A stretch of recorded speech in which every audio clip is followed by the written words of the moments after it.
박근혜 대리인단 중에 김평우 변호사라고 있는데요. 나는 그 변호사들이라고 그 모으는 적적 찌질한 것들만 모아가지고 무슨 태극기 들고 들어가서 인증샷 찍고 있는 놈. 아니 그것도 태극기도 곱게 적은 것도 아니고 구겨놓고 가방에다가. 그럼 뭐 그래놓고 정말 애국 보수라고 저지를 하고 자빠졌는데 김평우 변호사라는 사람은 아예 재판부한테 사태질을 아니 무슨 내가 봤을 때는 이런 그 서로 간에 사람이 사람을 대하는 태도 있잖아요. 네. 그 태도의 문제에서 실제로 사람이 하는 판결은 자극을 받게 돼 있어요. 그러니까 하도 하는 짓들이 어처구니가 없고 막 지연시키려고 박근혜한테 불리한 증거까지 막 들이대면서 계속해서 심리하게끔 만드는 이 방식에다가 거기까지 그렇다 쳐. 근데 이제 이럴 때면 이런 사람들일수록 되게 나이를 좀 먹었거든요. 꼰대들인 거예요. 사실은 정확히 말하면 내가 봤을 때 애국심도 아니야. 이 사람들 수입료. 그 대리인단 쪽으로 서면 자기들한테 꽂히는 돈 있잖아요. 난 그거 보고 뛴다고 보거든요. 국의 일념으로. 실제로 요즘에 변호사들 있잖아요. 이렇게 나이 드신 분들 누가 부르지도 않아요. 김현장에도 이런 사람들은 없어. 그러니까 사무실 개업해 있지만 돈도 못 버는 사람들이 있잖아. 이런 사람들이 나와가지고 한껏 돈 많이 준다고 하니까 다 기어 나오는 거야. 대부분 보면 젊은 변호사도 거의 없잖아요. 한 대몇 빼고. 이게 결국은 법 논리로 싸울 게 아니니까 정관예우 차원에서 뭐 전 대법관이나 어디 연관돼 변협회장, 있는데 그런 쪽에 힘 좀 닳고 말 그대로 입김 좀 불만한 사람들만 데려다 놓고 쓰니까 이 변론 자체에는 이제 논리가 부족해서 궁색해서 갈수록 저질 변론을 하면서 가면서 이제 승질은 나고 해볼 건 없으니까 이제는 거기서 이제 옛날 성질 나오시는 거지 거기서. 이게 똥은 똥끼리 모인다고 의뢰인이 생각이 마인드가 똥 같으니까 그런 인간들만 데려다가 하는 거예요. 똑같은 사상을 갖고 있는. 그것을 우리가 재연을 한번 해봐야죠, 오랜만에. 자, 재연을 한번 해보겠습니다. 네, 이정미. 아니요, 이정미 안 어울립니다. 그래요? 김평우가 어울립니다. 아니, 여기 당뇨 환자도 있는데. 그래. 그러면 이정미, 우리 황진미님, 그리고 김평우 변호사, 우리 송 작가님 시작하겠습니다. 아, 재판관님, 제가 네. 발언할 기회를 좀 주십시오. 어떤 내용인데요? 제가요, 당뇨가 좀 있어서 어지러움증이 있어요. 지금도 머리가 팽팽 도는데, 좀 음식 좀 먹을 시간 좀 주세요. 이분 당 떨어지셨네, 이제. 그 부분에 대해서는 다음 변론 기일에 하는 것으로 합시다. 아니에요. 저는 준비를 해왔으니까, 오늘은 꼭 해야 돼요. 내가 점심을 못 먹더라도, 내가 지금부터 변론을 하겠다니까? 이게 정오 시간대 있잖아요. 12시. 밥 먹을 시간에 벌어진 일이에요. 이게 헌법재판소에서 12시까지 변론을 종결을 하고 오전 변론이 종결이 되거든요. 시간이 그렇게 정해져 있어요. 그리고 재판에 대해서는 재판부가 알아서 하는 거지 이거 뭐 의뢰인이 어떻게 할 수 있는 게 그러니까 아니거든요. 계속 조금 더 진행해야 됩니다. 사태질한 부분이 이제 여기서부터 나오는데. 아, 재판 기일은 우리가 정하는 거니까, 좀 기다리세요. 그럼 오늘 변론을 마치겠습니다. 아이, 무슨 소리예요. 변호인이 변호를 하겠다는데, 변론을 하겠다는데. 다음번에 기회를 주겠다고 했습니다. 12시가 지금 돼서 우리도 다 밥 먹으러 가야 되고 여기 당신만 있는 거 아니잖아요. 여기 속기사도 있고 다 직원들이 지금 시간에 딱 점심을 먹어야 된다고요. 아니, 이게 뭐예요. 지금까지 대한민국에 12시에 변론을 끝내야 된다는 법이 어디가 있었어요. 왜 함부로 재판을 맘대로 진행하고 그래요. 재판장이면 다야. 당신 몇 살이야. 아이고, 이 사람 쓰러지겠네. 저 빙의였어, 빙의. 당 떨어져서 가뜩이나 어지러운데 이 아줌마가 정말 해보겠다는 거야. 당신 몇기야. 잠깐만. 잠깐만. 마이크를 그렇게 세게 소리를 지르면 어떡해요. 어떤 사람 기치져지게 멀리 떨어져서 해야지. 아, 우리 송 작가님 완전 빙의해가지고 얼굴도 빨개지고 저분 지금 당 떨어져서 쓰러질 것 같아.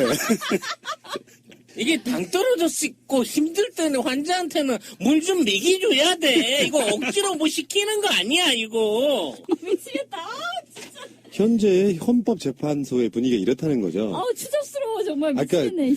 딱 12시에 끝내진 않지, 원래. 근데 그 즈음해가지고 서로 이렇게 우리가 방송 맞추듯이 서로 이렇게 조율해가지고 맞추는 분위기 속에 이제 밥 먹으러 가야지 하고 지금 우리 헤드폰 내려놓고 있는 분위기인 거예요. 근데 갑자기 거기서 말 한마디 더 하겠다고 그것도 변론을 하게 되면 그게 한 30분, 1시간 이렇게 가버리거든. 그걸 어떻게 누가 하라고 하는데 12시에 끝내라는 법이 어딨냐고 계속 사태질 해버리는 거예요. 대단하신 분이네요. 그러니까 이런 식인 거지. 그 나이 좀 드신 꼰대 변호사들 나와가지고 자기보다 후배들 헌법재판관으로 앉아있고 그거 아시죠? 실제로 법조계에서 좀 잘 나갔던 사람들이 노리는 최종 목표는 대법관인데 대법관에 떨어지신 그 급들 중에서의 마이너리그가 헌재 재판관 한다는 거 아니에요. 그러니까 자기들 급수가 있고 사법고시 기수가 있고 그러니까 말 안 들어주거나 그러면 가지 않고 막 하대하고 이런 그런 상황 되는 거예요. 꼰대짓 하는 거예요. 아유. 그러니까 이게 평상시 때 스마트하게 뭔가 민의를 뭐 무서워하면서 뭔가 재판을 진행한 게 아니라 최순실과 고영태가 불륜관계다라는 것을 포커스 맞춰야 되고 지들한테 불리한 증언도 막 끌어대서 재판을 연장시켜야 되는 입장에 그 저질 재판하다 보니까 이런 것도 곱게 안 보이는 거죠. 그런데 나는 궁금한 게 이 양반들이 과거에 변론했던 재판 기록들을 한번 좀 누가 정보공개 청구해서 봐야 될 것 같아요. 똑같이 이런 식으로 했을 것 같아요. 판사를 까고 판사를 누르려고 하고 내가 갑이야라고 아마 계속 그렇게 행동해 오지 않았을까 하는 그런 의심이 들거든요. 자, 그러면 헌법재판관의 분위기로 한번 가볼까요? 우리 나름대로 추정을 한번 해보자고요. 정치권이나 언론들에서는 대부분 다 선고 시기가 대략 다수는 3월 9일이고요. 목요일. 그 다음에 3월 2일을 주장하는 사람도 있습니다. 그 일주일 전. 그러니까 2월 24일 날 마지막 최후 변론, 마지막 심리를 하겠다는 날이기 때문에 그러니까 그 다음 주 목요일 날은 나올 것이다 이렇게 이야기하는 분들도 계시고요. 그런데 이 상태에서 지금 그 이야기를 좀 해보면은 늦어도 3월 9일까지는 헌재가 결론을 낼 것이라는 게 전반적인 정치권 분위기예요. 근데 이건 중요합니다. 아무것도 아닌 것 같지만 중요해. 일반의 상식적으로 봤을 때 지금까지 관례를 봤을 때 3월 9일 날 탄핵 심판 결과가 나오지 않으면 전반적인 일정을 봤을 때는 헌법재판소가 박근혜 쪽에 손을 들어준 거나 다름없는 결과가 돼버리는 거예요. 말린다 이거죠. 네. 그러니까 빠르면 3월 2일, 늦어도 3월 9일 날은 결과가 나오게 돼 있다 이런 건데 헌법재판소도 이제 거기에 고민이 깊어진다는 겁니다. 이번 헌법재판 탄핵 심판의 결과는 헌법재판관들의 이름이 그대로 나옵니다. 그렇죠. 누가 무슨 네. 얘기를 했다는 게 쫙 나오죠. 그러면 만약에 그게 한 명이든 두 명이든 또는 0명이든 간에 박근혜의 탄핵에 기각 의견을 낸 사람들 이런 사람들 어떻게 할 것이냐. 자기들끼리 조율을 하지 않으면 탄핵이 인용이 되더라도 굉장히 이상한 사람으로 찍힐 수도 있는 부분이 있고요. 그런 고민이 이제 막 시작된 게 아니냐 하는 추정들이 나오고 있는 거예요. 일반적인 헌법소원 절차하고는 조금 다른 게 일반적인 헌법소원 절차에서는 뭐 소수 의견이라고 이름 남는 거는 뭐 헌재에서는 다반사였었어요. 소수 의견은 항상 존재했으니까. 그런데 지금 세상이 바뀌는 이런 엄중한 시기에 함부로 자기가 소수 의견을 내겠다라고 손드는 사람도 아마 없을 것 같아요. 제가 보기에는 아마 전원일치로 나오는 게 정상 아닌가 이렇게 생각이 들고요. 그도 그럴 것이 우리가 헌재 재판관들 카톡이 틀렸다 농처럼 이야기를 하지만 그런 사람들 한두 명 꽂아서 되는 문제가 아니고 그런 의미로 봤을 때 만약에 어떤 한 사람이 배신해서 그게 되는 문제가 아니라 그러면 전원일치로 인용해 주는 것이 헌법재판관들 보호하는 면에서도 저는 괜찮지 않을까 이런 생각을 해봐요. 본인들이 저지른 큰 죄를 한번 벗어야죠. 자기들도. 2년 전에 벌였던 그런 어마무시한 그런 사건들을 한번 다시 밟지 않으려면 오명을 쓰는 방법은 최대한 비켜나가지 않을까 그런 생각이 듭니다. 그래서 지금 찌라시 같은데 그런 이야기 나옵니다. 재판관 중에 서기석 재판관하고 조용호 재판관은 박근혜가 고른 인사이기도 하고요. 그렇기 때문에 이 두 사람은 조심해서 봐야 된다. 이렇게 지금 이야기가 나오고 있는 것이고.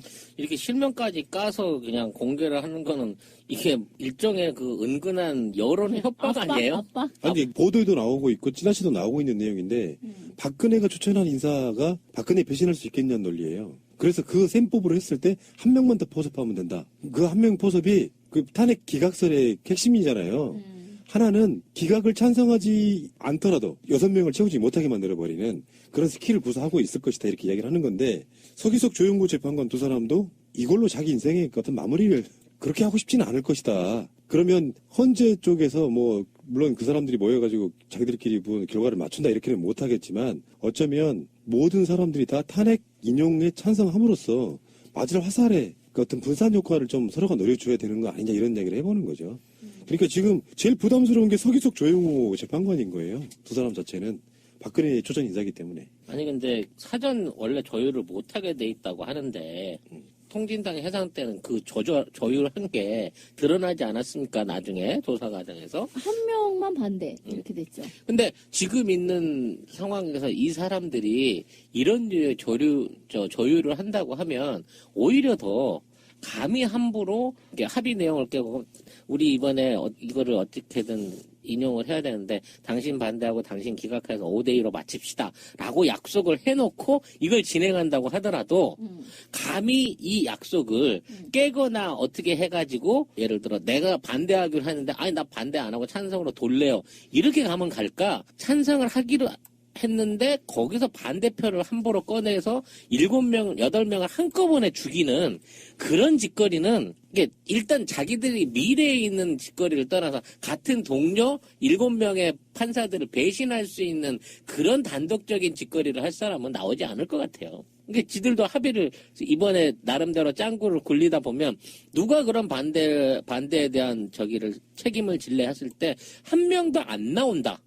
내가 스스로 안 나선다.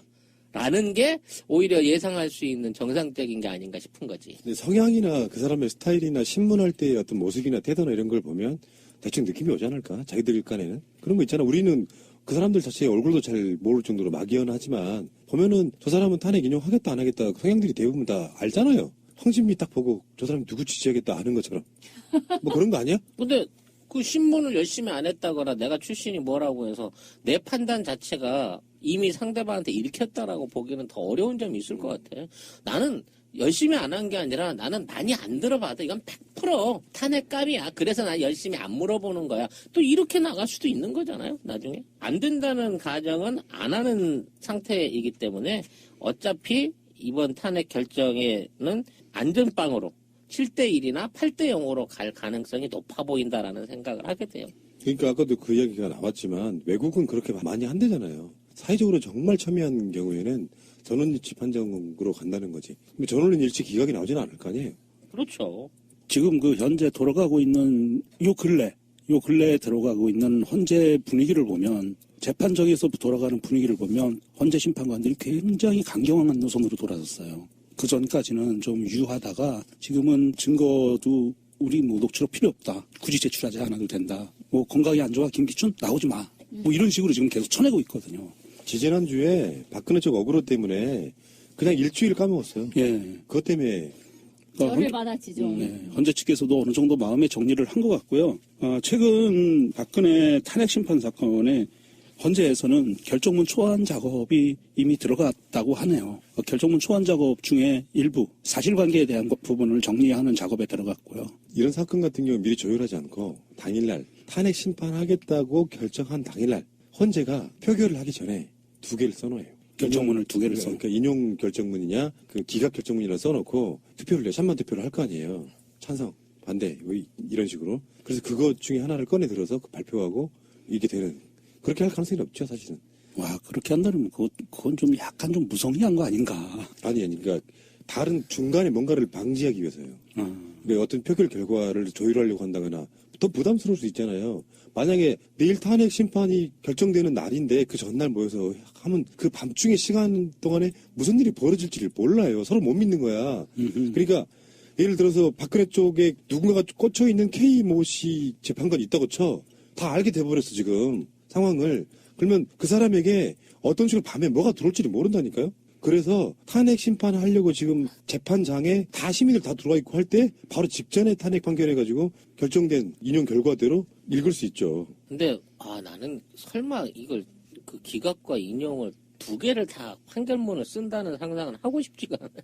아니 아예 안 써놓은 상태에서 표결을 해놓고 이게 억울하지만 이제 얘네들도 당황하겠지만 만일 그 기각에 대한 이걸 써놓게 된다고 치면 가능성을 어느 정도 높여주는 결과가 생길 수 있잖아. 그 마지막 날 밤에 진짜 무슨 일이 생길지 어떻게 알아? 3명만 기각 의견이면 탄핵 기각되는 거잖아. 지금 8명 중에 3명만 기각 의견이면 박근혜 탄핵 자체가 기각돼 버리는 거라니까요. 그렇죠. 예. 그러니까 가능성은 있는 거예요. 아까 말한 것처럼 우리는 뭐 8대 빵 또는 주성반대로 0대8 이게 아니고 우리 쪽에서 필요한 것은 6명이고 저쪽에서 필요한 건 3명이기 때문에 가능성은 사실은 반반인 거예요. 알고 보면. 어떤 면에서 보면 확률적으로 보면 그건 또 그런 거라고. 요거는 숫자가 다르기 때문에. 그런데 제가 감히 추정해 보건데 푸른나무님처럼 어떤 인용 기각 2개의 판결문을 써놓고 당일날 아침에 결정하는 거는 좀 헌재 재판관들이 리스크가 너무 큰 것 같아요. 왜냐하면 전날 밤에 저녁 먹다가 2명이 식중독 걸려서 3명이 중환자실에 들어갈 수가 있거든요. 그러면 제 생각에는 아마도 내일이 발표일이다 하고 하면 심판 결정일이다 싶으면 한 2, 3일 전에는 그 결정문에 사인을 다 해놓지 않을까. 만약을 대비해서 그런 생각을 하고 있거든요. 그게 오히려 더 합리적인 생각 아닌가. 불시에 뭔가를 하기 위해서는 그 전에 변수가 너무 많기 때문에 헌재 측에서도 아마도 그러한 대비는 하지 않을까 싶어요. 워낙 저쪽 집안이 이상하게 자살당하시는 분들이 많아서 걱정도 되긴 해요, 사실. 판결에 대한 부담을 느껴서 대법관이 판결 전날 졸피뎀을 먹고 목을 이상한 그런 일은 있지. 그런 일은 있어서는 안 되지. 그 정도까지는 아닌데 집단 설사 식중독이 올 수도 있다니까. 그런 문제 때문에 아마도 미리 준비해 놓지 않을까 싶어요. 하여튼 뭐 이러나 저러나 이제 3주면 끝입니다. 3주도 안 남았죠. 3주도 안 지금 남았어요. 빠르면 다음 주 목요일, 늦어도 그 다음 주 목요일. 뭐야? 그거 아니에요. 지금 오늘 방송은 오늘이 월요일이니까. 그러네요. 그러니까 사실상 보름에서 조금 넘는 18일 정도. 예. 그러니까 지금쯤 재판관들은 마음의 정리는 이미 다 끝내놓고 있겠죠. 노무현 대통령 때 60일 걸렸는데 지금 3월 초까지 가면 90일 걸리는 거거든요. 물론 이제 그때는 단일 사안이었고 네. 이거는 이제 볼 게 그러니까 많으니까. 박근혜 측의 피소추인 측에 충분한 시간을 변론할 수 있는 충분한 시간을 줬다는 명분도 이미 쌓았고요. 헌재 쪽에서는 뭐 크게 그렇게 후에 헌재스럽지 못하다라는 그런 낙인이 찍힐 수 있는 모든 사항은 이미 다 조치되는 상태라고 봐요. 그래서 이제는 전원일치로 인용 판결을 내더라도 나중에 역공을 당한다든지 핍박을 당한다든지 아니면 뭐 같은 법조인 세계에서 따돌림을 당한다든지 이런 일은 아마 없지 않을까. 감히 그렇게 추측은 합니다. 최순실 재판에서는 재밌는 얘기 나왔어요. 고영태의 녹취록에 보면 그런 얘기가 나온다. 중요한 것도 하나 오더가 있는데 세관장이란다. 국세청장. 그러니까 국세청장 하나 임명하라는데 최순실한테는 굉장히 중요한 임무 중에 하나가 자기가 해결이 되는 임무 중에 하나가 국세청장을 자기 라인으로 꼽는 거였어. 그렇죠. 돈을 해먹으려면 국세청이 되게 중요하지. 응. 정말 대단하지 않아요? 어느 날 갑자기 고영태나 그 측근들은 그런 생각이 들었겠다는 생각이 들지 않아요?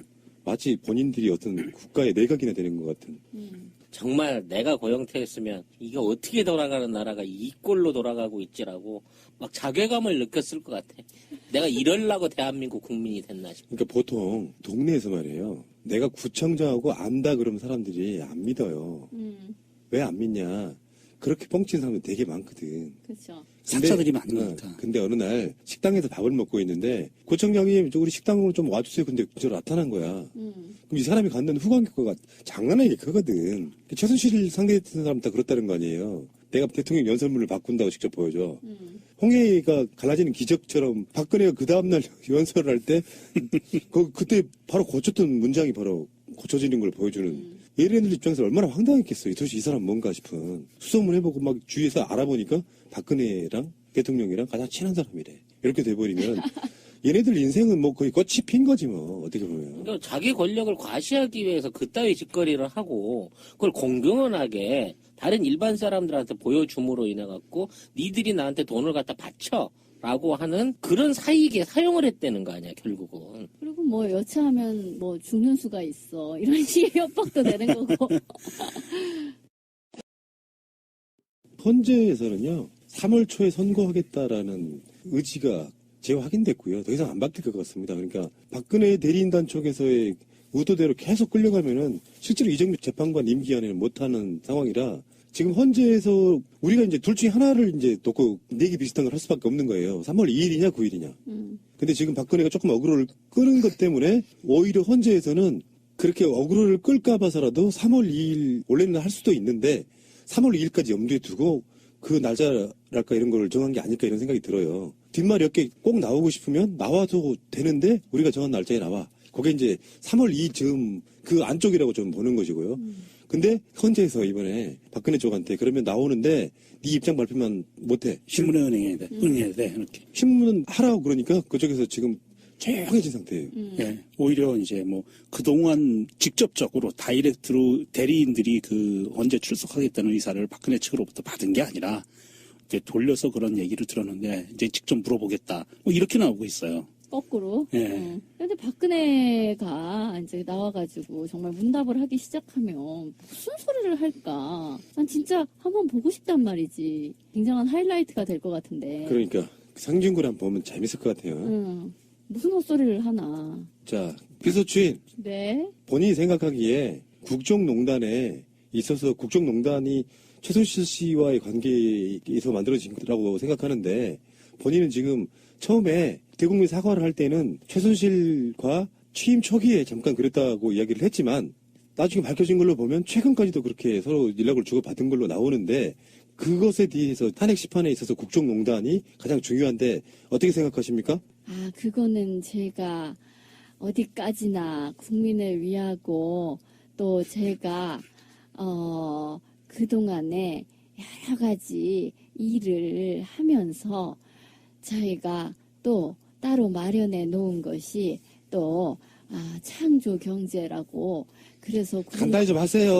융성과 지금 필리버스터 하려고 그러시는 거예요, 지금. 저희가 발전시키려는 거지. 아니, 저는 제가 돈을 가진 것도 한 푼도 없고 이거는 너무 무리하게 엮었다. 그렇게 말씀을 드리고 싶은데 저는 지금도 내가 왜 여기 나와 있어야 하는지 알 수가 없고 이거는 전부 이 대한민국을 정말 빨갱이의 소굴로 만들려고 하는 꼭 우리 아버지 어머니도 그렇게 당한 거 아니었겠습니까? 저기 비서추인. 잠깐만요. 네. 지금 이런 식으로 어그로 끄지 마시고요. 그러니까 최순실 씨가 국정농단한 게 사실입니까, 아닙니까? 그 사람은 저에게 가장 어려웠을 적에 가까이에서 제 심부름을 해주던 사람이었을 뿐이고, 그 사람이 어떤 짓을 하고 다녔는 것을 제가 잘 살피지 못한 것은 그거는 뭐 저의 약간의 불찰일 수도 있지만 그게 과연 탄핵을 받을 정도의 큰 잘못이냐 그거는 저는 아니라고 생각을 하고 너무 이렇게 너무 사람을 이렇게 막 몰아세우고 이러면은 저희가 이거는 정말 대한민국의 사람으로서 있어서는 안 되는 일이다 이렇게 생각을 하고 황진미가 우리 편인 게 나 어째 다행인지 몰라. 내가 지금 빠져들고 있어. 아니 그 생방송 안 해야 되겠어요. 왜요? 다 혈압 올라 죽어. 혈압 올라 죽을 것 같아. 마지막으로 가서 전부 혈압을 올려서 죽으려고 하는. 자, 그러면 하나만 더 묻겠습니다. 네. 그 세월호 사건이 일어났던 날 7시간에 대한 이야기인데요. 지금 국민들은 대통령이 국민들을 구하지 않았기 때문에 문제라고 말하고 있는 거거든요. 세월호 7시간 동안 세월호 사건 관련해서 무엇을 하셨습니까? 저는 그 관저도 집무실이라고 생각을 하고 그래서 저는 관저 집무실에서 다 보고를 받고 저는 정상적으로 다 이 고심을 하고 있었던 것이고 그래서 제가 무엇을 했느냐라는 거는 저는 알고 있죠. 그렇지만 그거에 대한 증거를 자꾸만 내놓으라고 하는데 저는 다 그 시간에도 정말 우리 아이들을 구해야 되겠구나.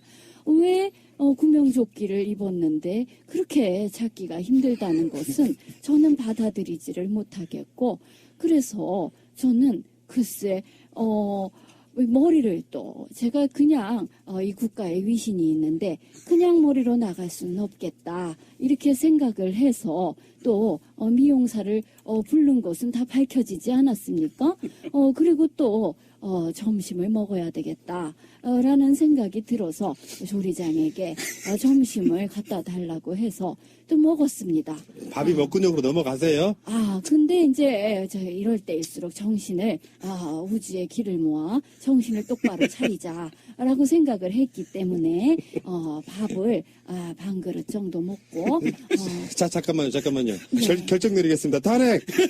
아이고 저는 너무 억울하고 이것은 대한민국의 역사상 이런 일이 없고 지금 태극기를 든 사람들이 광장에 100만이 모여 있는데 이거는 지금 누구의 조정을 받아가지고 이렇게까지 탄핵을 경위 끌고 나가. 내리는 것은 그렇게면 지금 여기서 이러시면 안 돼요. 휴전선은 괜찮습니까? 제가 휴전선에 대해서 언제나 삼성동 이모 걱정이 돼서 이러시면 안 돼요. 저기요. 저기 지금 바로 앞에 뜨검들, 수사관들 와 있거든요. 바로 구석입니다. 바로 구석. 아이고. 순실이 옆으로 가야 되겠다. 역시 연기력 하나는 짱이에요. 생중계 해주면 안 되겠어요. 진짜. 아니, 근데 이 정도 안 된다니까. 사실 보수들이 생각이 있으면은 자기들 그 영험한 종교의 힘으로 박근혜에게 황진미를 빙의시키면 돼요. 그러면 정미왕이 그냥 확 등장해가지고 헌법재판관들이 많이 바뀔지도 몰라. 아, 그럴듯하네? 헌법재판관들이, 말도 더듬는다. 헌법재판관들이 그 의자에 앉아있다가 개거품 물어요. 그러니까 이게 그렇다고 박근혜라고 하는 사람이 갖고 있는 국정농단, 세월호, 블랙리스트 이런 걸, 뇌물 이런 거 빼고요. 그게 지적 능력으로도 사실 탄핵감이에요.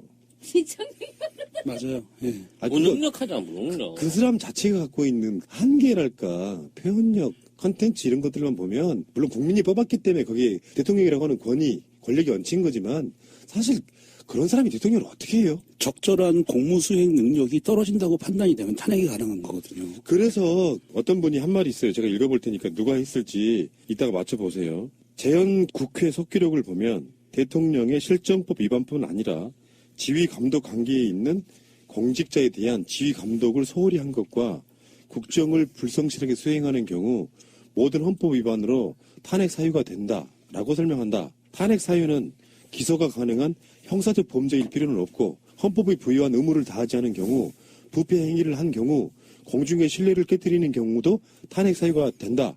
직무를 태만히 하거나 성실히 수행하지 않을 경우에도 탄핵 사유가 된다 할 것이다. 이걸 누가 이야기했겠어요? 권성동 소추위원장이 아닐까요? 김기춘 의원 이야기입니다. 그래요? 9년 전에. 아, 여기서 중요한 얘기가 나오는데요. 우리가 보통 무죄 추정 원칙이라는 게 있잖아요. 무죄 추정 원칙이 뭐냐? 결과가 나오기 전에는 이 사람을 범인으로 보지 않는 거잖아요. 무죄를 일단 추정해놓고 시작하는 거잖아. 김기춘이 여기 했던 말에 여기서 핵심은 뭐였냐면은 탄핵 심판에는 유죄 추정 원칙을 적용해야 된다는 거예요. 그러니까 어떤 거라도 유죄가 되면 그 모든 것이 다 탄핵으로 수렴되는 여러 가지 건수가 들어있어도 그런 거예요. 대단하지 않습니까? 보수 사람들이 지금 흔히 말해서 이런 식이라고 저는 보여지는 거죠. 자기들 앞뒤에 9년 전에 했던 말과 지금의 말은 완전히 다른 형태. 보수가 원래 법적 통치, 그러니까 법을 통한 법치주의를 원칙으로 내세우는 게 자기네들 이념이기 때문에 사실상 법적인 논리에선 지들이 제일 빠삭하게 잘 알아요. 알면서 적용을 자기들한테는 아주 느슨하게 하고 상대방한테는 악착같이 최악으로 하는 이상한 방식으로 논리를 바꿔가면서 얘기를 하는 게 문제인 거지. 자꾸 나한테 무슨 구술했다. 무슨 시술을. 아줌마 아직 안 갔어? 아직 안 갔어요? 잠깐만 땀 떨어봅시다. 정말 너무 막 덮어 씌우는 거고, 이 모든 것은 고영태가, 최순실에게, 뭔가를 협박하려다가 일어난 일이. 잠깐만요. 여기서 태블릿 잠깐만요. PC는 저는, 저기 피서주인 여기서 우리 다 퇴근할 테니까요. 계속 하고 계세요. 네. 자, 우리 이거는 퇴근합니다. 너무 이게 누구의 사주를 받은 것이 아닌가 이렇게 생각을 그럴까요? 하고, 우주의 기운이 지금 대한민국을 중심으로 해서 세계로 뻗어나가는 한류 문화로 우리가 평창올림픽을 또 성공적으로 개최를 해야 되는데. 저 방송실 이거 마이크 끄셔도 되지 않아요? 최순실이 구치소에서 들어도 그러겠다. 언니야, 큰일 났다. 큰일 났네. 큰일 났네. 어떻게 하면 좋지? 그거까지만 안 되는데. 아니, 그런데 기춘이 삼촌은 언제부터 왜 안 보이는지. 갇혔어요. 기춘 삼촌. 그 우병우도 꼭 갇혀요. 이 양반아. 정신 차려, 이 양반아. 그리고 지금 요즘에는 뭐 향정 이런 거 맞춰주는 사람이 없나 보죠? 제가 그것 때문에 굉장히 곤란하지만, 그러나 이게 모든 고통은 국가를 위한 일이다라고 생각하고 제가 참고는 있습니다. 하지만 뭘 참어. 지금 기각이 되면 제가 검찰이라든가 그동안의 언론을 단단히 손봐야 되겠다라고 생각을 하고 있는데. 이 아줌마가 이 금단현상이 오나, 씨. 아직도 제정신을 못 차리고. 미치겠다, 진짜. 근데, 실제로 그런 느낌이 들어요. 사람은 사람이 갖고 있는 어떤 실체와 또 허상이라는 게 있는데, 박근혜가 아마 이런 국정농단 같은 게 안 터졌으면은, 그냥 그렇게 좀 콘텐츠는 부족해 보여도, 의례껏 그냥 공주로 자라서, 그래도 마인드만큼은 뭔가 굉장히 국민을 위하는 것 같은 그런 느낌 때문에 그냥 대통령직을 유지하고 갔던 거거든요. 근데 실체가 딱, 민낯이 딱 드러나고 보니까, 뭔가 판단할 의지도 없고, 콘텐츠도 없고, 사실상은 사익을 위해서 최순실에게 거의 국정을 맡기다시피 한 그런 형태로 지금까지 왔던 거라고 생각을 하면은 보수들이 느끼는 그러니까 왜 박근혜 탄핵을 인용해야 된다는 국민적 여론이 75%에서 80% 사이에서 그냥 거의 변하지 않은 게 그런 이유 때문일 것 같아요. 진짜로 보수분들도 박근혜를 이제 아는 것은 그래도 좀 있는데 말을 못하는 대통령의 느낌하고 진짜로 아는 것도 없고 말을 못하고 자기가 업무 수행도 안 했던 느낌하고는 완전히 다른 느낌이라서 그 배신감은 당분간 보수들이 느끼는 데미지랄까요? 트라우마는 대단할 것 같은 생각이 좀 들어요. 그렇게 열심히 박근혜를 지지해왔던 사람들은 동네 미용실을 가거나 회사를 가거나 했을 때 할 말이 없을 거 아니야, 지금은. 저는 하루에 1시간씩 직무를 받습니다. 그만하세요. 관저에서 자고 일어나서 경이 끌어내. 김정남처럼 뒤에서 입 틀어놓고 끌어내. 재밌어요? 연기하는 거? 빙의가 되는 것 같아. 지금 이게 우리를 학대하고 있어. 지금 방송 들으시는 박사모 분들요. 이분 꼭 게스트행에 가세요. 지금 헌재에서 그게 가능합니다, 지금. 근데 이제 하나가 더 있습니다. 저번에 박근혜가 국회에 나와서 툭 던졌던 개헌. 기억나죠? 다시 한번 들어가 봐요. 그것이 네. 우병우 작품이라는 또 보도가 나오고 있습니다. 그렇구나. 역시 설계자가 있구나. 그렇지. 그러니까 김기춘이 아니었고요. 김기춘은 이제 80이 다 된 분이잖아요. 그러니까 그러다 보니까 그런 기억력은 좀 떨어져 보이고 청문회 나와서도 반은 모른다고 했겠지만 진짜로 기억 안 나는 모양새더라고. 늙었어 이제. 근데 우병우가 사실은 리틀 김기춘으로서 그런 것들을 기획했다는 느낌은 확실히 오네요. 지금 당장도 이런 거 아닐까? 청와대에만 있다고 해서 박근혜하고 통화하거나 만나는 건 아니잖아. 자기가 지금까지 부려왔던 사람 어느 날 갑자기 확 바꿀 수는 없잖아요. 그래서 정윤회, 우병우가 지금까지도 박근혜를 컨트롤하는 데 있어서 법적인 조율 같은 거는 우병우가 다 해주고 그게 정윤회가 조언해주고 그러지 않았을까. 새롭게 드러날 인물이 없잖아. 이 상황에 박근혜가 탄핵됐다고 해서 어디 강남 어디에서 영화단을 점쟁이 불러다가 조언을 듣지는 않을 거 아니에요. 하던 놈들이 할 거 아니야. 그러면 정윤회하고 우병우가 지금까지 탄핵당한 이후에 박근혜를 컨트롤해왔다고 보는 게 맞을 것 같죠. 그러면 이번 우병우를 구속시켜놓고 요거 재판에 들어가는 순서 들어가고 다음에 정윤회를 한번 뒤져봐야겠네요. 정윤회까지 가고 그리고 나중에 박근혜 집안의 그 재산 내역까지 뒤져야 이게 좀 어느 정도 마무리되지 않나 그런 생각하게 됩니다. 결국 박근혜가 지금 바라는 거는요, 최순실이나 최순득이 정도가 털려가지고 온전하게 지금 자기가 쥐고 있는 몇 개의 재단들과 숨겨진 재산들만 지킬 수 있으면 그것 말고 바랄 게 없어. 이렇게 지켜놓고 난 다음에 나는 조용히 밤타로 어디로 튀어야지. 이 생각하고 있지 않을까 싶은 생각이 들어요. 그러면 탄핵이 인용되는 날 저녁 그 전날 성남공항을 좀 봉쇄해야 되나요? 그러니까 밀항을 타고 갈지 어쩔지 모르기 때문에 그 부분도 생각을 해봐야 된다니까. 이 사람이 포기하기에는 국내의 재산이 너무 많잖아. 이게 탄핵 인용되고 구속되고 나면 그 재산들 다 털릴 거고 다시 써볼 기회도 없을 거고 제기도 못할 건데 지금 있는 입장에서 박근혜 오로와 나싱인데 뭔 짓을 못하겠어 지금. 그러네. 만약에 비행기를 하나 대절을 해가지고 뜨면 그냥 뜨는 거네. 생각해보니 그러네. 그렇죠. 이 청와대에서 그게 뭐 청와대 직원들도 쉽지는 않은데 그 상황이 왜냐하면 이 직무정지된 상태이기 때문에 그 사람의 명령을 들는 순간 자기들도 시가 마련되는 건 알아요. 그런데 에어포스원을 통해서 1호기를 성남공항에 갖다 놓고 청와대 마당에서 헬기 타고 성남공항으로 뜨는 방법도 있거든요. 그리고 정치적 망명을 택하는 수도 있어요. 이 모든 게 지금 경찰권이나 군대에 관련된 영향력을 미칠 수 있는 황교안이라고 하면 충분히 루트를 마련해 줄 수 있는 저희가 있다니까? 아직까지는? 김정남을 남한으로 망명을 시키는 계획을 좀 짜다가 그게 아니라 지금 내가 죽게 생겼는데 내가 어디로 망명을 서로 맞트레이드를 하든가 어쩌든가 뭐 좀 그런 난 환영. 그러니까 원천적으로는 박근혜 같은 사실 비리범이잖아요. 비리범. 탄핵이라는 게. 그 비리범이 갈 곳은 사실은 없다고 보는데 만약에 진짜로 망명을 기도한다면 지금까지 박근혜가 외국에 엄청 나갔잖아요. 그중에 국제적인 흐름이랑 상관없는 정말 작은 국가들을 한번 찾아볼 필요가 있습니다. 아프리카나 중동이나 그렇지. 그러니까 이런데 정말 뜬금없이 갔던 곳. 거기에는 분명히 자기 이익 삽과 관련된 것도 있었을 거고요. 뭘 묻어놨어 네? 거기에. 그러니까 그렇다고 보면 가능성은 낮아 보이지만 진짜로 망명을 한다면 그런 데로 가는 거지. 박근혜를 누가 받아줘? 그게 사상범위면 돼요. 예를 들면 같은 미국도 김대중 대통령 같은 사람들 보호했잖아요. 이 현 정권하고 짝짝꿍 하면서도 보호한다고요. 그건 미국이란 나라의 특성이야. 정치적으로는 한국 군부나 정권을 잡은 사람들이랑 사바사바 해도 같은 정권이 민주화 인사 보호해준단 말이에요. 박근혜 같은 비리범 불가능해. 그건 말도 안 되는 거예요.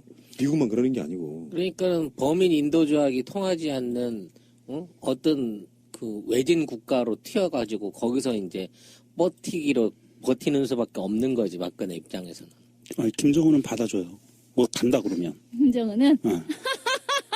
자신들의 체제에 써먹기 위해서. 자기 아빠하고 친했던 사람인데 아하.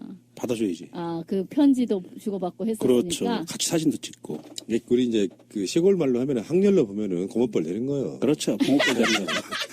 아니, 자기 고모도 죽이는 사람 아니, 고모부 고모, 친 것도 죽이는 마당에 뭘, 나무 고모로 뭘. 자, 어쨌건 정리합시다. 박근혜 탄핵은 3월 2일 아니면 9일. 일단 그렇게 정리가 되는 것 같고요. 그게 안 되고 지금 중간에 이제 박근혜 쪽에서 지금 최후블례를 하겠다. 뭐 이렇게도 나오고 있지만 그것도 안 받아들여지는 분위기고 굳이 나올 거면 우리가 정한 날짜에 나와. 우리의 이제 타임라인 계획해놓은 3월 2일과 9일은 흐트러뜨리지 마. 너 나올 줄 알고 3월 2일쯤에 시간 비워놓은 거야. 말하자면 딱 그쯤에는 헌재가 이야기할 수 있는 날짜가 그거밖에 없는 거잖아요. 3월 2일 정도 그 즈음에. 그리고 우리 일주일 안에 이제 탄핵 결정하겠다 이런 거고. 더불어서 이제 특검에서는 우병우 구속영장 쳤고. 그렇게 돼서 둘 다 어느 정도 통과가 된다고 하면 마지막 하나 남은 게 이제 그거 있죠. 특검 연장에 관한 부분인데 특검 연장은 국회에서 지금 원래 특검 연장이요 어떤 식으로 만들어진 거냐면은 새누리당이 가장 똥줄 탔을 때 만들어진 법이란 말이에요. 그래서 그렇죠. 네. 새누리당 입장에서도 약속을 하나 했어. 세월호 특별법하고 똑같아. 필요하면 연장해주겠다고 했어요. 이것도 일단 연장해주는 걸 전제로 하고 시작한 법인데도 불구하고 이미 싹 바뀌었어요. 새누리당이. 연장 못했죠. 이렇게 된 거란 말이에요. 국회에서 다시 한번 특검 관련한 법을 직권상정을 하려고 하는 분위기고 아마 할 거예요. 새누리당이 끝까지 반대를 한다면 문제는 그것을 또 도장 찍어줘야 되는 사람이 황교안이라는 문제가 있습니다. 황교안이 도장을 안 찍었고 다시 되돌려 보내면 국회에서 다시 재의결하는 방법이 있죠. 3분의 2 이상의 동의를 얻어서 재의결해버리면 그냥 통과됩니다. 법이 공포가 됩니다. 그리고 이제 특검이 박근혜 탄핵 이후에도 존재를 해줘야 바로 수갑차고 갈 수 있다는. 그렇죠. 상징적인 의미가 굉장히 크죠. 실제로 검찰은 다시 뛰어야 되는 부분이 있잖아요. 수사팀 다시 꾸려야 돼. 그 여러 가지 과정들이 있어가지고 박근혜 이사 가는 거 당장 나가야 되잖아. 근데 그게 이제 살림에 관한 문제도 있고 그래가지고 탄핵이 딱 결정되면 바로 나가 이렇게는 안 해요. 어느 정도 일정 기간을 둔다고 짐 정리할 시간이나 신변 정리할 시간도 주고 뭔가 준비를 해야 되니까. 아 그래요? 바로 나가는 거 아니에요? 바로 어떻게 나가? 그냥 나가야죠. 너 나갔으니까 방패 이렇게 어떻게 해요? 일반인도 이사를 갈 때는 이사 그 스케줄이라는 게 있는데 몇 월 며칠까지 비워주고 이러는 스케줄이 나오는 거예요. 바로 방 빼는 게 아니라. 대통령은 바로 방 빼는 것 같은데 제가 생각하기에는. 그리고 그 탄핵 인용이 아침 9시에 되면 10시에 되면 아마 10시 1분쯤엔 특검들이 아마 청와대 정문 앞에서 들어갈 텐데요. 사소한 궁금증인데 궁금하긴 하네. 네. 이삿짐을 바로 빼야 되는지 아니면 이삿짐 센터는 쿠팡을 부르는지. 아니, 사람은 사람은 바로 나와야 될 거고요. 아마 짐은 추후에 이렇게 정리해서 나올 거고. 왜냐하면 그 국가재산도 있고 개인 소지품도 있으니까 그 사람만 먼저 바로 빠져나올 거예요. 아마 특검 인용되면. 궁금하긴 하네요. 네. 그때 지금 우리가 이제 불과 한 2주 조금 넘는 기간 동안 박근혜가 어떤 모습으로 있을지 다른 쪽 관점으로 보면 진짜로 탄핵이 기각돼가지고 의기양양해가지고 개소리를 할지 물론 이 경우는 생각도 하지 맙시다만 박근혜가 어떤 식으로 지금 잡혀 들어가서 우리가 그토록 원했던 헬기 띄우고 대검찰청이나 뭐 특검 사무실까지 헬기 띄우고 어떻게 조사를 받고 이런 거 한번 꼭 한번 보고 싶다. 저도 그렇긴 한데 이 양반이 그때까지 살아는 있을려나 안 할지 걱정이 돼요. 그런 음모론은 해봐야 우리한테 도움 별로 안 돼. 왜 그러냐면은 실제로 그런 일이 일어나면 우리가 맞췄다고 화날 거예요. 그러니까 정상적인 생각을 해야 되는 거고 내가 생각하는 그림이 이런 거야. 1타 2피. 박근혜를 특검이 수사하는 과정에서 이명박과의 무슨 부정성 합의 같은 게 발견돼. 아하. 그 이명박의 참고인으로 왔다가 피고인 되는 나는 그런 거 한번 기대해봐요. 그것도 구속? 어. 그거 좋다. 아니- 치다 막 싸는 거, 싼 거 먹는 거 막 거의 그 수준이네. 아니 예를 들어서 무대기 만들어 놓고. 대통령이 노무현 대통령이었다면 검찰들과 맞짱 떴을 거야. 조사를 받으면서. 그렇죠. 논리적으로. 그렇죠. 근데 박근혜가 왜 못 받았습니까? 말 실수할까봐. 답할 컨텐츠가 없는 사람이니까 그런데 말려서 결국에는 이명박 그 어떤 협의를 알고 있던 거를 묵인해줬다거나 서로 밀약이 있었다는 것이 밝혀지면 참 재밌겠다라고 생각을 한번 해봅니다. 51.63 딱 튀어나오고요. 그러니까요. 이거 재밌겠는데? 나는 51.63을 숫자를 봤다. 응. 장지영의 이야기. 장쇼가 뱉어내나? 아이고. 재밌는 행복한 그림 한번 그려봤고요. 저는 아직도 안 믿어져요. 여러분들 안 믿으시겠지만요. 팟캐스트를 하면 팟캐스트 나름대로 트라우마가 생겨요. 그것만 계속 해왔던 사람 입장에서는 지금 벌어지고 있는 일이 현실이 아닌 것 같은 느낌을 계속 받는, 아침에 일어날 때마다 내 꿈꾼 거 아닌가라고 돌이켜보는 이런 상황까지 왔고요. 그 고지, 그 끝이 이제 눈앞에 와 있다 말씀 한번 꼭 드려보고 싶네요. 그 다음에 지금 계속 그 피청구님께서 정확한 답변을 안 해주셔서 조금 이게 증인 신문도 좀 어려워지는데요. 지금 피청구인이 그냥 편의상 최순실이라고 하겠습니다. 최순실 씨를 지인으로 알고 있는 거를 다투시는 건 아니죠? 그렇습니다. 네. 그리고 최순실 씨가 청와대 관저에 출입한 것을 다투시는 겁니까? 출입한 사실이 없다고 다투시는 건가요? 그게 뭐 그렇게 어려운 일입니까? 지난번에 윤 전 주중인도 그 관저에서 최순실 씨를 봤다고 증언을 했거든요. 그런데 우선 자주 들어왔는지 그 부분에 대해서는 좀 더 확인해. 그러니까 자주나 뭐 당분 그런 게 아니라 우선 청와대 출입이 그걸 다투시는 취지냐 그걸 묻습니다.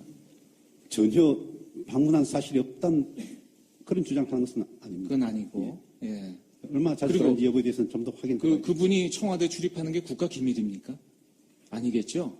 근데 지금 아까도 제가 그 부분에 대해서 증언이 필요하다고 하는데 굉장히 이의를 제기하셨는데 거꾸로 제 생각에는 피청구인께서 돈 봉투를 외부에 전달하라고 하는 게 더 큰 기밀 같은데 그거는 오히려 적극적으로 물으시면서 그 최순실 씨가 출입한 것을 증언을 막으려는 이유가 뭡니까?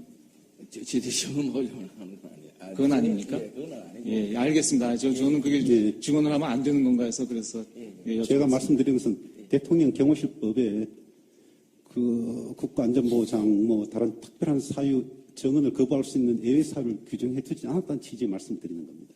근데 지금 말씀드렸지만 그 대통령께서 돈 봉투를 외부에 개인에게 전달했다라는 것이 더 큰 비밀 아닐까요? 지인이 그 관저에 왔다 갔다 하는 거하고 그렇죠? 저희들이 말씀드린 거는 일반론적인 얘기고 예. 아까 그 말씀하신 신문사항에 대한 것은 아닙니다. 그러시죠? 예. 예. 그러면 그걸 전제로 제가 몇 개 묻겠습니다.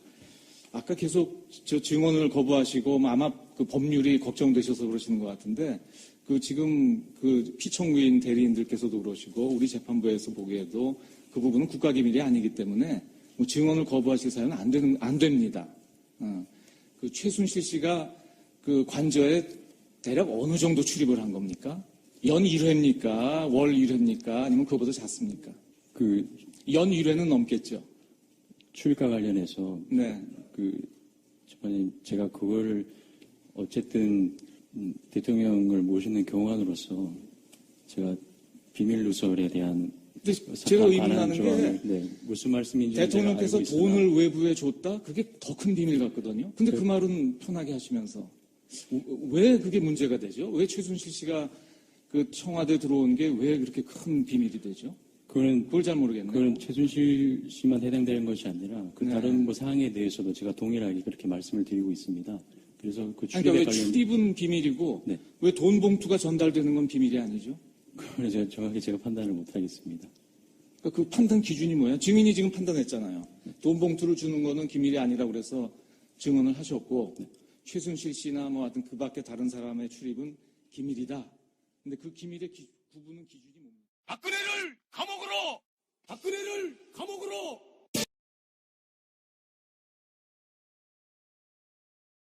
박근혜 대리인단 중에 김평우 변호사라고 있는데요.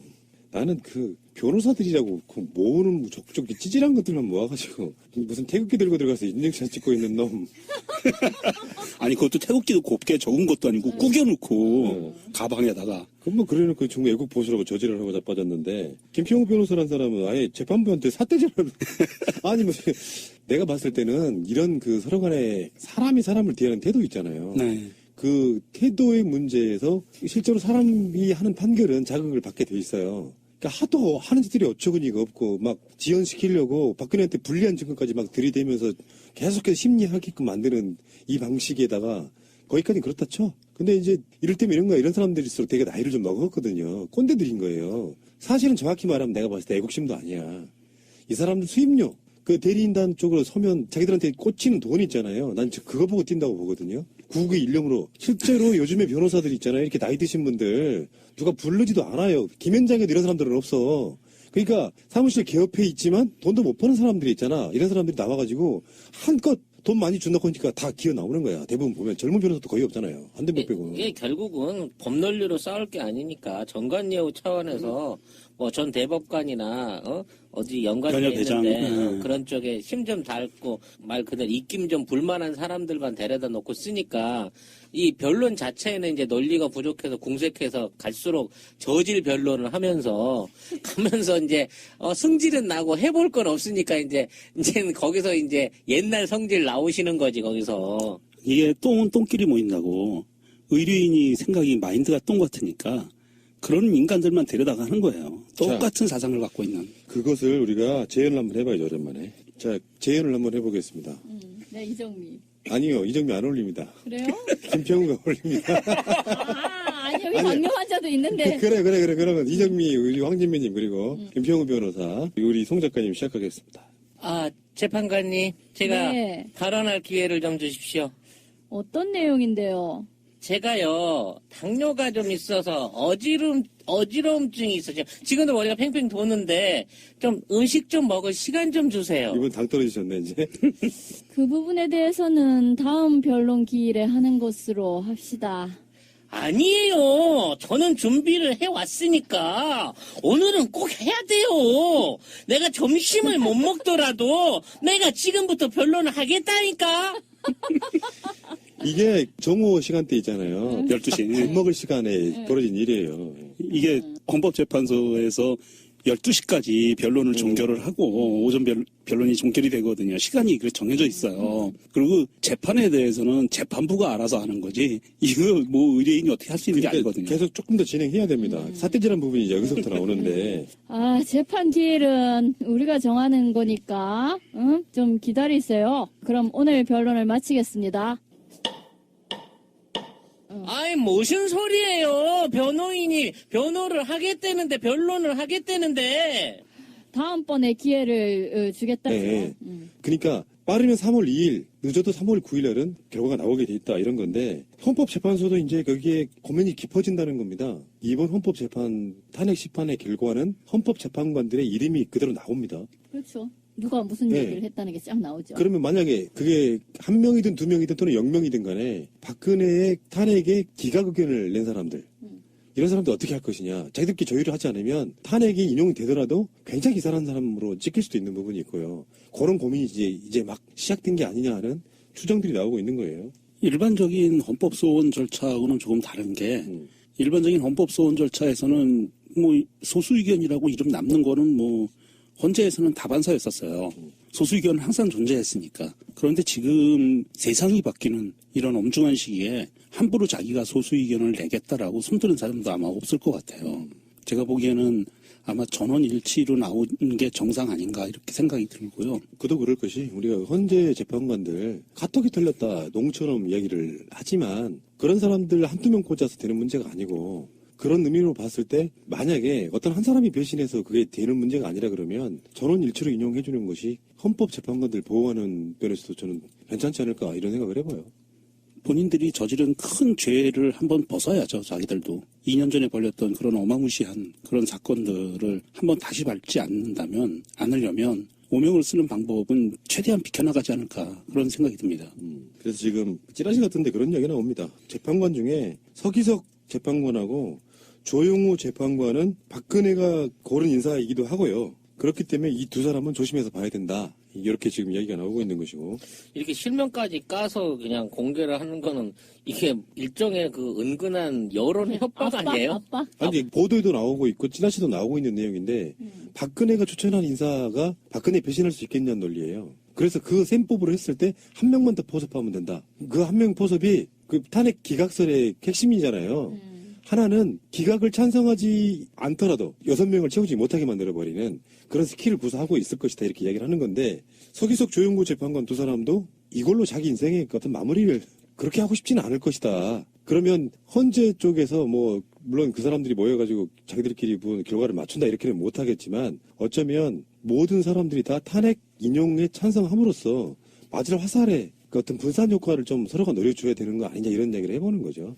그러니까 지금 제일 부담스러운 게 서기석 조영호 재판관인 거예요. 두 사람 자체는 박근혜 초전 인사기 때문에. 아니 근데 사전 원래 조율을 못하게 돼 있다고 하는데 통진당 해상 때는 그 조율한 게 드러나지 않았습니까? 나중에 조사 과정에서. 한 명만 반대 이렇게 됐죠. 근데 지금 있는 상황에서 이 사람들이 이런 류의 조율을 한다고 하면 오히려 더 감히 함부로 합의 내용을 깨고 우리 이번에 이거를 어떻게든 인용을 해야 되는데 당신 반대하고 당신 기각해서 5대2로 마칩시다 라고 약속을 해놓고 이걸 진행한다고 하더라도 감히 이 약속을 깨거나 어떻게 해가지고 예를 들어 내가 반대하기로 했는데 아니 나 반대 안 하고 찬성으로 돌래요. 그래가지고 결정된 인용 결과대로 읽을 수 있죠. 근데 나는 설마 이걸 그 기각과 인용을 두 개를 다 판결문을 쓴다는 상상은 하고 싶지가 않아요.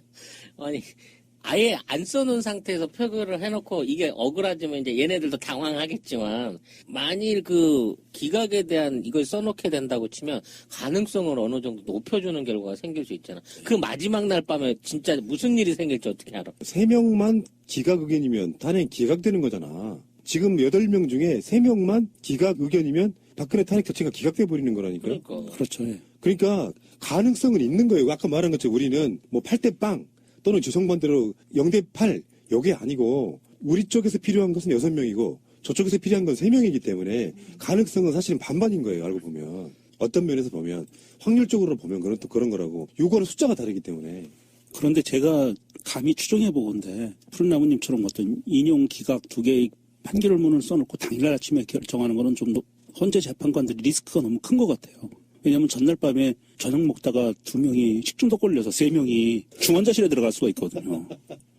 그러면 제 생각에는 아마도 내일이 발표일이다 하고 하면 심판 결정일이다 싶으면 한 2, 3일 전에는 그 결정문에 사인을 다 해놓지 않을까. 만약을 대비해서 그런 생각을 하고 있거든요. 그게 오히려 더 합리적인 생각 아닌가. 불시에 뭔가를 하기 위해서는 그 전에 변수가 너무 많기 때문에 헌재 측에서도 아마도 그러한 대비는 하지 않을까 싶어요. 워낙 저쪽 집안이 이상하게 자살당하시는 분들이 많아서 걱정도 되긴 해요, 사실.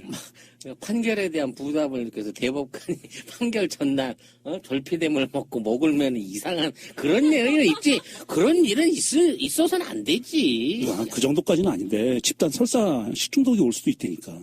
그런 문제 때문에 아마도 미리 준비해 놓지 않을까 싶어요. 하여튼 뭐 이러나 저러나 이제 3주면 끝입니다. 3주도 안 남았죠. 3주도 안 남았어요. 빠르면 다음 주 목요일, 늦어도 그 다음 주 목요일.